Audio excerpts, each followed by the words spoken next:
یعنی غلامی سے نکالو۔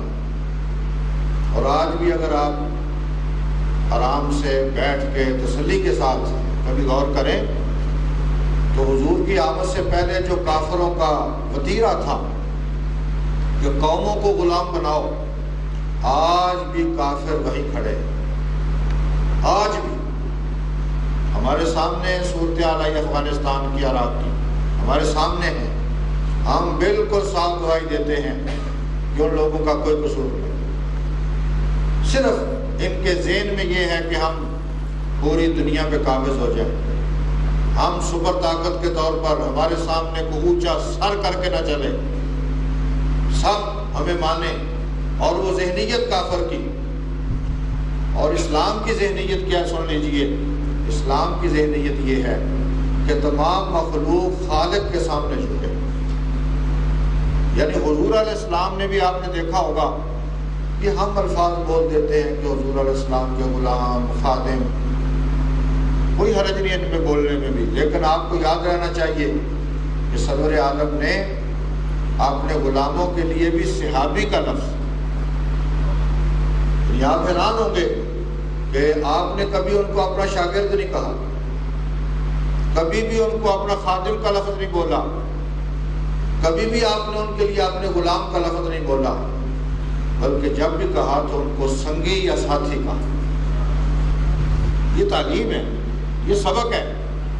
مثلا کائنات میں کوئی آدمی دکھاؤ کہ وہ اس درجے پر فائز ہو اور وہ اپنے غلاموں کو ساتھی کہتا ہو، یہ صرف سرور عالم کا امتیاز ہے۔ اور ان ساتھیوں میں آپ یہ نہیں کہہ سکتے کہ کوئی خاندانی سطح پر آپ کے کوئی برابر تھا، ہر کوئی ابو بکر صدیق نہیں ہے، ان میں سیدنا بلال بھی ہیں رضی اللہ عنہ، ان میں صہیب رومی بھی ہیں، ان میں سلمان فارسی بھی ہیں، جن کا وہاں کوئی خاندان نہیں، جن کی وہاں کوئی جائیداد نہیں، جن کا وہاں کوئی ایسا نہیں کو منصب کہ جس کی وجہ سے نبی کریم گھبراتے ہوں، نہیں، لیکن کوئی کہاں کا، کسی خاندان کا، کوئی کالا، کوئی گورا، جو بھی ہے، آپ نے انسانیت کے ناطے ان کا احترام کیا۔ یعنی یہ ہے وہ فرق۔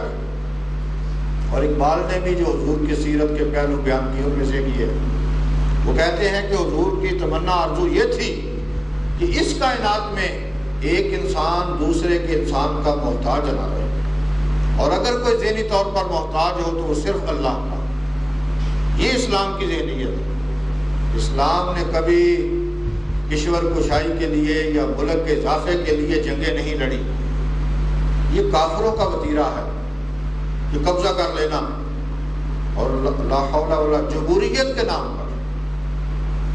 اگر یہ جو جمہوریت عراق میں ہے، اللہ کرے یہ امریکہ میں منتقل ہو جائے، جو جمہوریت اب ہے نا، جو جمہوریت کے نام پر وہاں لاکھوں لوگ قتل ہو رہے ہیں، یہی جمہوریت وہ لے جائیں اپنے ملک میں اور وہاں جا کے اس کو مسلط کریں، تو یہ ساری ہوس، یہ فرعونیت، یہ قارونیت کہ ہم قابض ہو جائیں، ہم آگے بڑھیں، آگے کوئی نہ جا سکے، یہ تصورات اسلام کے نہیں ہیں۔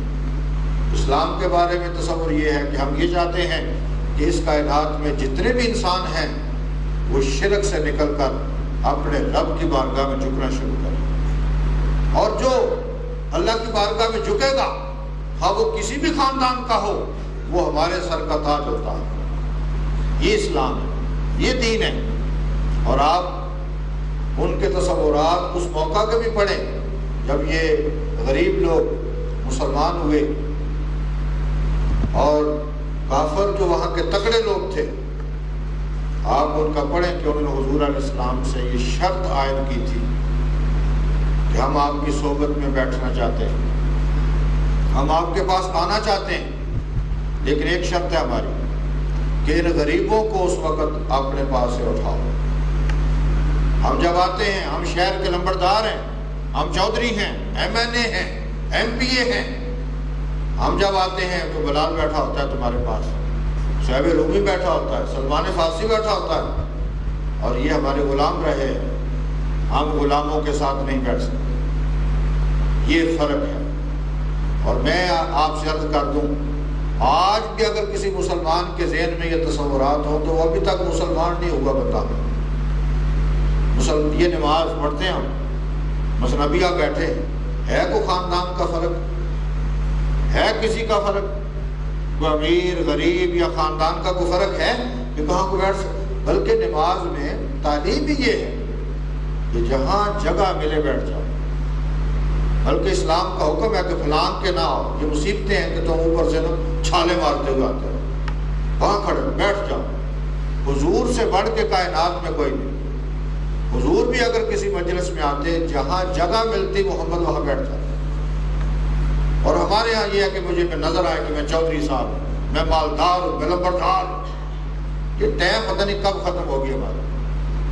حضور سے مطالبہ کیا گیا کہ ہم آئیں تو یہ غلام ہمارے ساتھ نہیں بیٹھے۔ آپ جانتے ہیں ہمارے کریم آقا کی طبیعت، اس پر آپ مطمئن رہتے تھے کہ کسی طرح یہ لوگ مسلمان ہو جائیں۔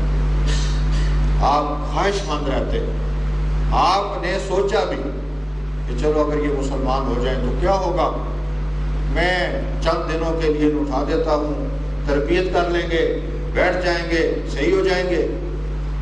لیکن اللہ کریم نے قرآن کریم میں آیتیں نازل فرمائیں، وَلَا تَطْرُدِ الَّذِينَ يَدْعُونَ رَبَّهُمْ بِالْغَدَاةِ، اے حبیب صلی اللہ علیہ وسلم، یہ آپ کے پاس آئیں یا نہ آئیں، ان غلاموں کو پاس سے نہیں اٹھانا، بلکہ حکم یہ دیا وَاصْبِرْ نَفْسَكَ مَعَ الَّذِينَ يَدْعُونَ رَبَّهُمْ۔ یہ کہتے ہیں کہ ان غلاموں کو اپنے پاس سے اٹھاؤ، میرا حکم یہ ہے کہ تو ان کے درمیان بیٹھ جاؤ۔ وَاصْبِرْ، وَاصْبِرْ کا معنی ہوتا ہے اپنے آپ کو روک لینا، صبر کا لفظ، صبر کا معنی ہوتا ہے روک لینا۔ کیا مطلب؟ کہ شریعت کی حدود کے اندر اپنے آپ کو روک لینا۔ ہمارے ہاں صبر کا لفظ صرف وہ جب آتا ہے وہ مرنا، اس وقت ہی لفظ بولتے ہیں صبر کرو صبر کرو صبر کرو۔ حالانکہ غزالی لکھتے ہیں کہ خوشی میں صبر کرنا مشکل ہے۔ وہ کہتے ہیں کہ غمی میں صبر کرنا آسان ہے، خوشی میں صبر کرنا مشکل ہے۔ صبر کہتے ہیں اپنے آپ کو شریعت کی حدود کے اندر رکھنا۔ اور ہم نے صرف صبر کا معنی سمجھا ہے بس وہ اس وقت رونا شونا نہیں ہے، حالانکہ رونا سنت ہے، میلہ کرنا مشکل جو ہے وہ صبر کے خلاف ہے۔ آنسو بہانا، رونا، یہ تو سنت محمدی ہے صلی اللہ علیہ وسلم۔ آپ سب سے بڑے صابر انسان ہیں، لیکن اس کے باوجود جدائی پر آپ کا کوئی عزیز فوت ہوا، آپ کا کوئی بیٹا فوت ہوا تو آپ کی مقدس آنکھوں سے آنسو لگا۔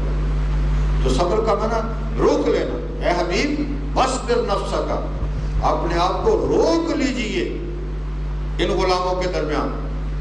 بلکہ ایک اور شفقت آپ کی تعلیم نے فرمایا، اللہ اکبر، فرمایا جب ان میں سے کوئی تیرے پاس آئے، جب ان میں سے کوئی اہل ایمان میں سے، غریبوں میں سے کوئی پاس آئے، فَقُلْ سَلَامٌ عَلَيْكُمْ كَتَبَ رَبُّكُمْ عَلَىٰ نَفْسِهِ الرَّحْمَةَ، ان کو سلام کہو اور ساتھ یہ اطلاع دو کہ اللہ کریم نے خصوصی رحمتیں تمہارے لیے لکھ کر رکھی۔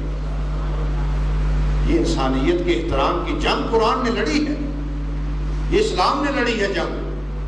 ہمیں غفلت ہو گئی۔ آج کا طبقہ جن کی نگاہ صرف غیر مسلموں کے تک جاتی ہے، وہ کہتے ہیں جی انسانیت کی جنگ لڑنے والے یہ انسانیت کی جنگ لڑنے والے ہیں، جو آج بھی کالے گورے کا فرق کرتے ہیں، آج بھی جناب چمڑی کا فرق کرتے ہیں، خاندانی فرق کرتے ہیں، تعصبات لیے پھرتے ہیں، آج بھی یہی کافروں کا وتیرہ، اور آج بھی اسی وتیرے پر کافر ہیں۔